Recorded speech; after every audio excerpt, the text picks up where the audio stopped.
How to sign up on Telegram using email.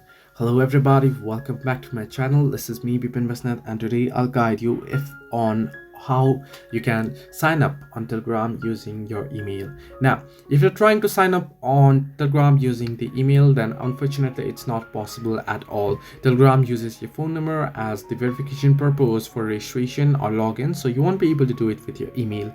If you already have an account, then you can set up a two-step verification password and you can log in using your Gmail instead of your phone number.